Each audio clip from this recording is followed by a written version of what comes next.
મેલડી હોય ને મેલડી, અને જેના ઘરમાં મેલડીનું દુઃખ હોય ને એ મેલડી પોતે પેલા જાય, હું નથી જતી. મેલડી પેલા કોઈના ઘરમાં દુઃખ હોય ને તો જાય નહીં.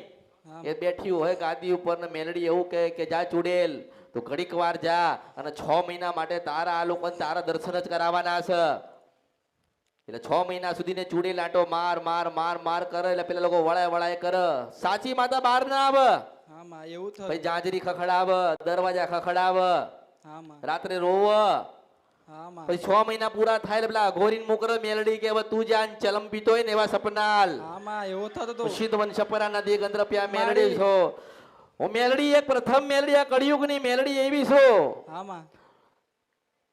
કે મોટા મંદિરમાં બેહાડીને જમાડન તોય જમું છું, ને મહાણમાં જમાડન તોય જમું છું, સ્મશાનમાં જ મને જમાડો તોય હું જમું છું. સ્મશાનમાં તો કોઈ પગ મૂકવા તૈયાર નહીં. કોઈ તૈયાર છે સ્મશાનમાં પગ મૂકવા? પણ એમ કહું છું કે એક વખત સ્મશાનમાં જઈને પગે તો લાગો, અને 72 પેઢી ના સુધરી જાય તો મારું નામ કળિયુગમાં મેલડી નહીં.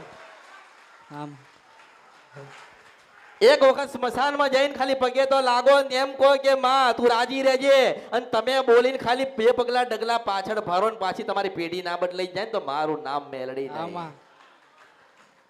પણ ભક્તિ સુધી ન રખાય, દીવા ઘરે કરીને કરાય નહીં. એ મેલડીને ઘરે લઈ જવાય જાય. એ મેલડીને બેહાડી ના દેવાય, હૃદયમાં બેહાડાય સદાના માટે. હૃદયમાં હોય, આપણા હૃદયમાં આપણે કોઈને પ્રેમ કરતા હોય ને તો આપણા હૃદયમાં હોય ને. મારી મેં તમને એવી રીતના બેહાડે છે મારા હૃદયમાં, એવી રીતના હું દરેકના હૃદયમાં છું.